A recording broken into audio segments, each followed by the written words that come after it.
Salve, galera! É um prazer mais uma vez estar na companhia de vocês. Sou o professor Jefferson Fial, professor de matemática, né? Estamos juntos aí nessa caminhada, né, de formação, de preparação para o Enem.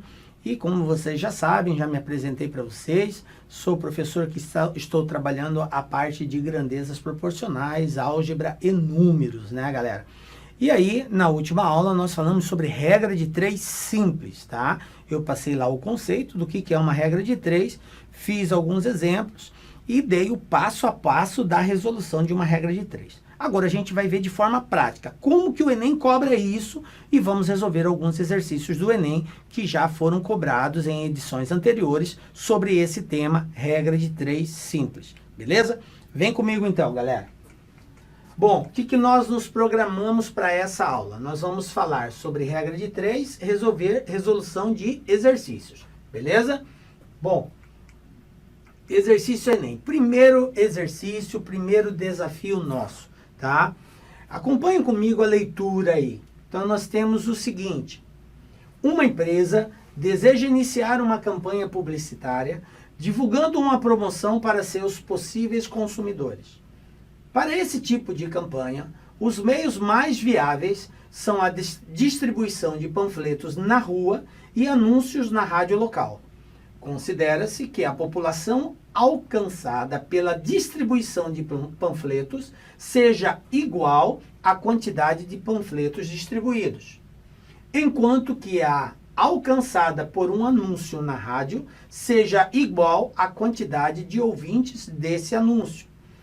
O custo de cada anúncio na rádio é de 120 e a estimativa é de que seja ouvido por 1.500 pessoas. Já a produção e a distribuição dos panfletos custam 180 cada 1.000 unidades, ok? Bom, vamos entender essa primeira parte aí.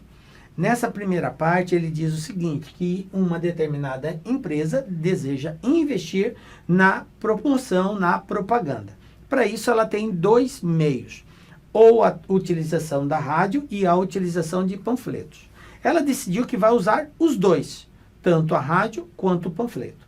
Aí o exercício deixou claro que o valor que ela compra de panfletos é o que ela consegue atingir, certo? Ele diz aqui que a quantidade de panfletos na rua é igual à quantidade de panfletos distribuídos. A população que é alcançada com a distribuição dos panfletos é igual à quantidade de panfletos distribuídos. E a mesma coisa acontece na rádio, né?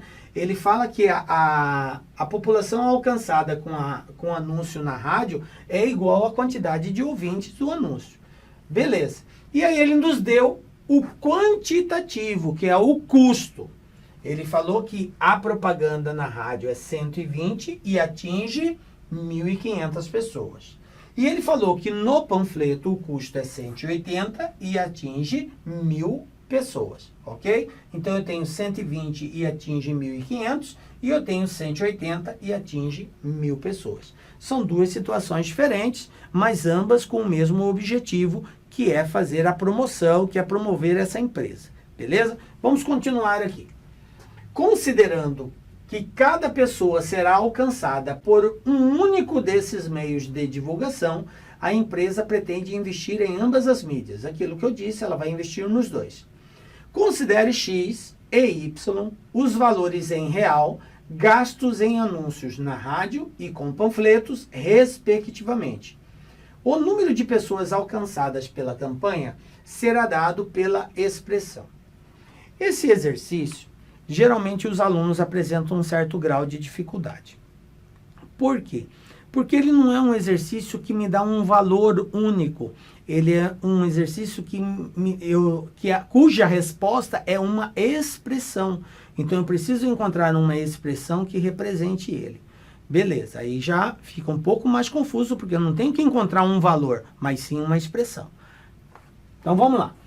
Eu tenho aqui rádio e eu tenho panfleto. O exercício falou que é para considerar X e Y como valores gastos.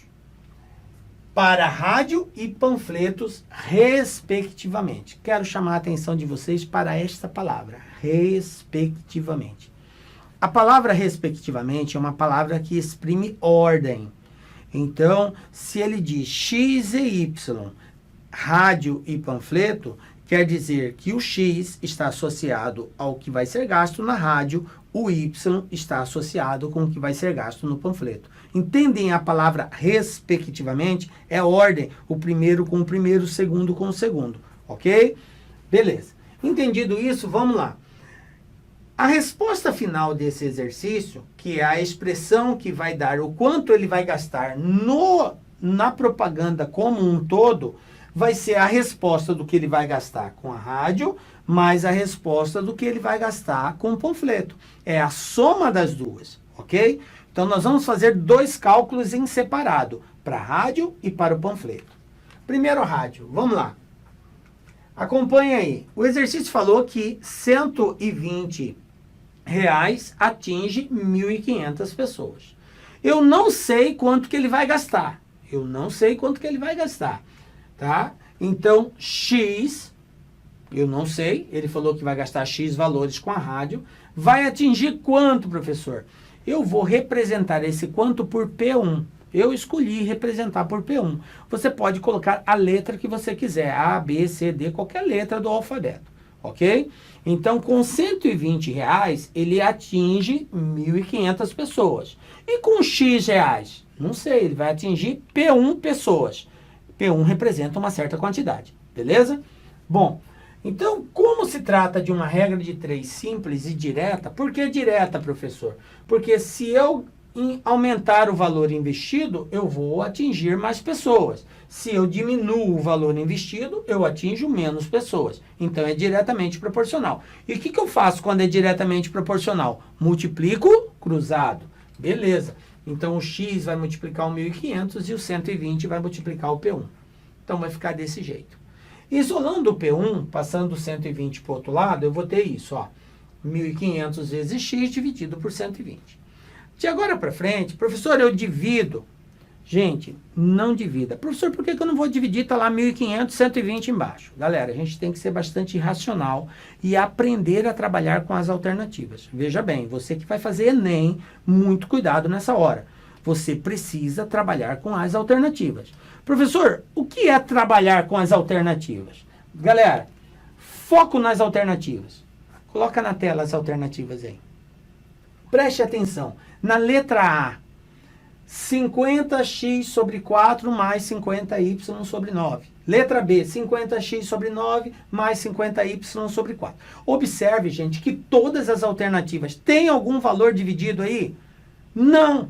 Então, se não tem valor dividido, por que eu vou dividir? Eu não vou dividir. Eu divido quando tem respostas com valores divisíveis. Entende o que eu estou dizendo? Ficar de olho nas alternativas, elas são a referência da ação que nós temos que tomar na hora de resolver o exercício. Então, pelas alternativas, eu já entendo assim. Eu vou ter que, no máximo, simplificar. Então, observe que em todas elas tem o número 50. Então, eu não vou poder, ao simplificar, ter um valor menor que 50. Bom, vamos fazer a simplificação aqui. Simplificando 1.500 por 120 é muito simples. Eu vou fazer aqui, ó, separadamente para você enxergar melhor. Acompanhe aqui comigo, ó. 1.500 dividido por 120. A primeira coisa é você simplificar o zero, né? Então, eu tiro um zerinho em cima, um zerinho embaixo. Quem que ficou em cima, ó? 150. Quem ficou embaixo? O 12. Observem agora, por que eu estou dizendo trabalhar com as alternativas? Gente, tem 150 na alternativa? Não tem, professor. Então, é uma dica que você ainda tem que continuar simplificando. Essa é a ideia. Mas tem algum número que divide os dois ao mesmo tempo? Tem o número 3. Vamos lá? Olha só, 150 dividido por 3, 12 dividido por 3. 150 dividido por 3, 50. 12 dividido por 3, 4. Opa, 54. Professor, lá 54 tem. Então, parou. Stop, please. Não vamos continuar, tá? Porque eu já cheguei num valor que tem representação lá na alternativa. Tá? Só por aqui, gente, eu já matava essa questão. Eu nem precisava continuar mais. Vocês observem que a população P1 é 50x sobre 4. Como a resposta é a soma da 1 com a 2, então eu não posso ter nenhuma soma onde o 50 não esteja em cima, certo? Então observem aqui, ó, a letra C, ele está embaixo, nas outras ele está em cima, então a C já está fora, porque o 50 está em cima. Aí olha o X está em cima, então o X está em cima na A e na B, mas na D e na E ele está embaixo, então já está fora também. Então eu já eliminei a letra C, a letra D e a letra E. Aí tem um outro porém, quem está embaixo aqui? É o 4, é 50x sobre 4. E a única que tem 50x sobre 4 é a letra A.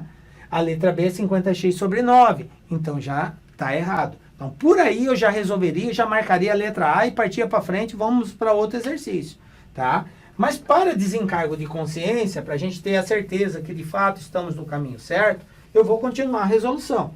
Mas repito, você poderia ter parado aqui, tá? Poderia muito bem já marcar A e ir para frente. Mas vamos analisar os panfletos. A mesma analogia. R$180 eu mando confeccionar 1000 panfletos. Como eu não sei quantos panfletos vão ser investidos, então aqui vai ser Y, né? Que é o valor dos panfletos. Aqui na tela comigo, tá? Y. Então eu vou ter assim, multiplicando o cruzado, eu vou ter aqui, ó, 1000 vezes Y, tá? Multiplicando 180 vezes P2, tá? Acompanhe comigo aqui agora. Ao fazer essa conta, eu vou passar o 180 dividindo. E aí vai ficar bem assim, ó. 1000y, tá? Eu estou corrigindo aqui. 1000y dividido por 180. E ao fazermos essa divisão, eu vou ter 50y sobre 9, que é exatamente o que nós tínhamos aqui, ó. Portanto, não resta dúvida que a resposta vai ser a questão letra A. Beleza? Vamos para mais um aí, ó. Mais um exercício do Enem, agora Enem 2016, né? Acompanhe comigo a leitura.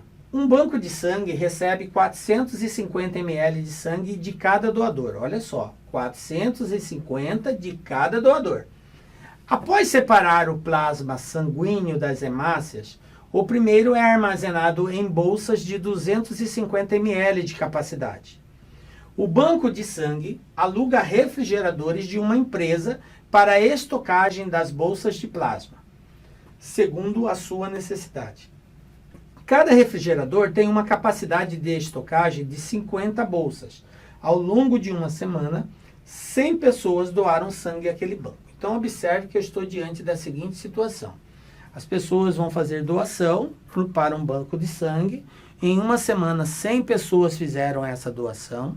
A quantidade de sangue que a pessoa doa é de 450 ml e a capacidade de cada bolsa de armazenamento é de 250 ml, tá? Cada bolsa de sangue cabe 250 ml e cada doador doa 450 ml de sangue. Beleza. O refrigerador, que é o local de armazenamento dessas bolsas, tem a capacidade de armazenar 50 bolsas. Ele falou que cada refrigerador tem a capacidade de estocar, de armazenar 50 bolsas. Continuando. Admita que cada 60 ml de sangue extraiam-se 40 ml de plasma. O número mínimo de congeladores que o banco precisou alugar para estocar todas as bolsas de plasma dessa semana foi. Então veja bem, gente, ó, o exercício está dizendo que essa empresa vai ter que alugar refrigerador. E quer saber qual é o mínimo de refrigerador que ela vai ter que locar para poder armazenar essas bolsas de sangue aí contendo plasma, ok? Vamos lá. Total de pessoas, 100 pessoas. Uma semana, 100 doadores. Cada doador doa quanto? 450 ml. Eu estou pegando as informações para facilitar a nossa montagem. Depois, o exercício fala que cada 60 ml de sangue produz quanto? 40 ml de plasma. Então eu preciso, para poder dar essa resposta, saber qual é o total de plasma que será produzido através dessa doação. E aí, de acordo com a quantidade de bolsas de plasma, aí eu vou verificar quantos refrigeradores são necessários. Beleza? Então vamos lá. Eu sei que 60 ml produz 40 ml de plasma. Um doador doa quanto? 450 ml. Então, quanto de plasma será produzido por um único doador? Vamos fazer uma regrinha de 3. 450 x ml de plasma. 60 produz 40 e 450 vai produzir x. Essas grandezas são diretamente proporcionais. Ou seja, quanto mais sangue eu tiver, mais plasma eu irei produzir. Quanto menos sangue eu tiver, menos plasma eu irei produzir. Então, aumenta uma, aumenta a outra, ou diminui uma, diminui a outra, grandeza diretamente proporcional. Muito bem, então a multiplicação ela vai ser cruzada. Ao fazermos isso, nós vamos ter 60 vezes x e 450 vezes 40. Daqui para frente é só efetuar o cálculo aí. Passei os 60, né? Multipliquei 450 vezes 40, deu 18.000, que dividido por 60 vai dar 300 ml. Conclusão, gente. Cada doador que doa 450 ml de sangue vai produzir 300 ml de plasma. Beleza? Para cada doador. Mas quantos doadores foram nessa semana? 100 doadores. Muito bem. Então, se eu tenho 100 doadores e cada um doou 300 ml, qual vai ser o total de plasma produzido por esses doadores? 300 vezes 100, que vai me dar um total de 30.000 ml de plasma. Beleza? Bom, gente, o que acontece? A bolsa, qual é a capacidade da bolsa? O exercício deixou claro, cada bolsa armazena 250 ml de plasma. Qual é o total de plasma que eu vou ter acumulado? 30.000. Se eu vou colocar em bolsas de 250 ml, como que eu faço para descobrir a quantidade de bolsas? Isso mesmo, dividindo. Então eu pego 30.000 e divido por 250. Ao fazer essa divisão, nós vamos encontrar 120 bolsas, gente. E agora olha só o bacana. Essa não é a resposta ainda. Porque ele não quer saber o total de bolsas, ele quer saber o total de refrigeradores. Como que eu vou descobrir o total de refrigeradores? Agora pensa comigo. Qual a capacidade de cada refrigerador de armazenamento? O exercício deu lá na primeira tela. 50 bolsas por refrigerador. Quantas bolsas eu tenho? 120. Então, para descobrir o total de refrigerador, eu vou dividir 120 por 50. Ao fazermos essa divisão, dá 2,4. Agora, toma cuidado, porque a quantidade aqui, ó, nas alternativas, são números inteiros. 2, 3, 4, 6, 8. O exercício, a pergunta é o número mínimo de congeladores, tá? O número mínimo. Se ele alugar 2 refrigeradores, vai ser suficiente? Ah, professor, mas 2,4 está mais próximo de 2 do que de 3. Mas não existe 0,4 refrigerador. O refrigerador ou ele é 1, ou ele é 2, ou ele é 3, ou não é nada. Tá? Não tem como nós fracionarmos o refrigerador. Tá? Então ele é inteiro. Ou é 2 ou é 3. Como é um número mínimo, se eu colocar 2, eu não vou conseguir armazenar as 120. Vai ficar 20 bolsas de fora. E aí vai se perder. Então, o número mínimo tem que ser 3. Ok? Então, resposta letra B. E ainda vai sobrar vaga nessa terceira geladeira para mais 30 bolsas aí. Beleza? Bom, vamos lá. Outro exercício. Enem 2016. Galera, o que nós temos aqui? Ó? Acompanha a leitura comigo. Em 20 de abril de 2010, ocorreu a explosão e afundamento de uma plataforma de petróleo semissubmersível no Golfo do México. O acidente ocasionou um dos maiores desastres ecológicos mundiais, devido ao derrame de 780 mil metros cúbicos de óleo cru do mar, por um período de 87 dias, entre abril e julho de 2010. Finalizado o vazamento, parte do óleo vazado começou a ser queimado diretamente, enquanto que outra parte foi removida por coleta, através de barcos filtradores. As duas técnicas juntas retiravam aproximadamente 480 metros cúbicos de óleo por dia. Durante todo o período de remoção, foram retirados no total apenas 66.705 metros cúbicos de óleo. Por recomendação de ambientalistas, a retirada total de óleo não deveria ultrapassar 300 dias. Aí disponível, continuando. Para que todo o óleo derramado no Golfo pudesse ter sido retirado dentro do prazo recomendado pelos ambientalistas, qual deveria ter sido a taxa mínima de remoção de óleo em metro cúbico por dia?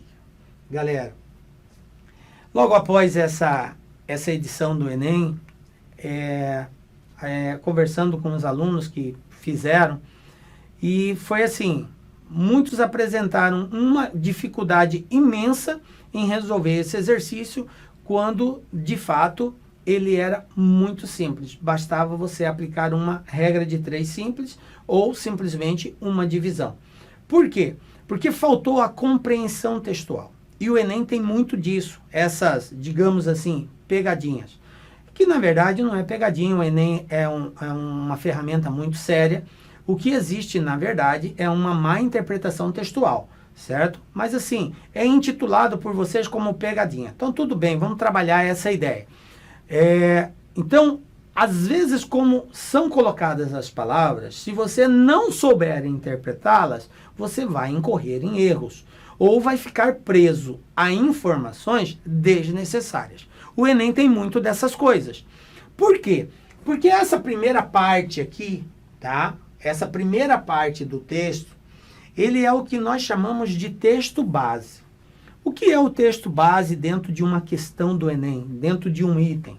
O texto base é a parte referente ao contexto, à questão, que traz as informações sobre o objeto que está sendo analisado, sobre a questão problema.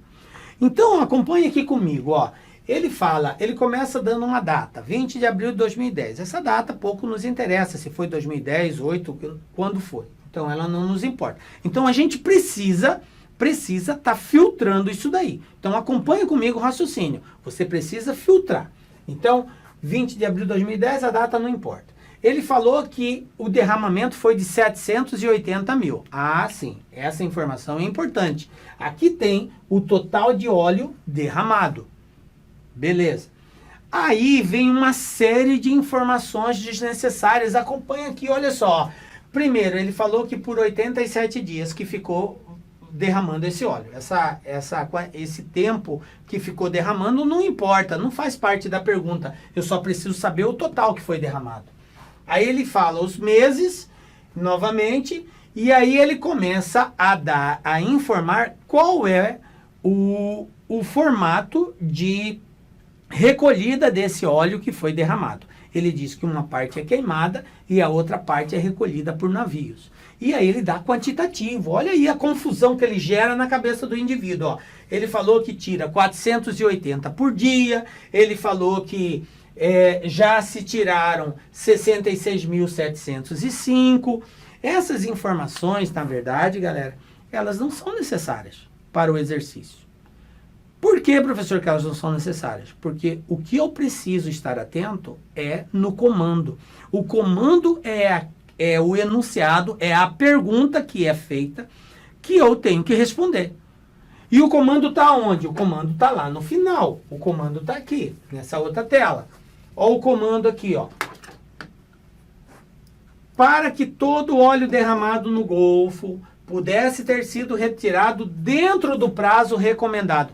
Qual é o prazo recomendado, gente? O prazo recomendado está na tela anterior. Ele fala aqui, ó.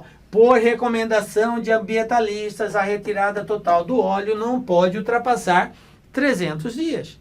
Em outras palavras, se derramou 780 mil metros cúbicos e esse óleo precisa ser retirado em até 300 dias. Para que isso ocorra, quantos metros cúbicos de óleo tem que ser retirado por dia? É a pergunta. Então, Para que ocorra dentro do prazo, qual deve ser a taxa mínima de remoção de óleo em metro cúbico por dia? Aí aqui, gente, faltou a interpretação. Aquilo que o exercício falou, que já retirou 66 mil, tira 480 por dia, isso nada nos interessa. Basta simplesmente nós pegarmos o total de óleo derramado e dividir por 300, eu vou saber quanto que tem que tirar por dia, que é o mínimo que tem que tirar para que respeite a data limitada pelos ambientalistas, ok? Então vamos lá, total de óleo derramado, 780 mil, nós temos 300 dias para fazer essa retirada. A quantidade de metro cúbico por dia é a pergunta, né, que ele quer saber. Regrinha de 3 simples, né? 780 para retirar em 300 dias. X para tirar em um dia. Pronto, simples assim. Como é uma regra, são grandezas diretamente proporcionais. Quanto mais óleo eu tiver, mais tempo eu demoro para retirar.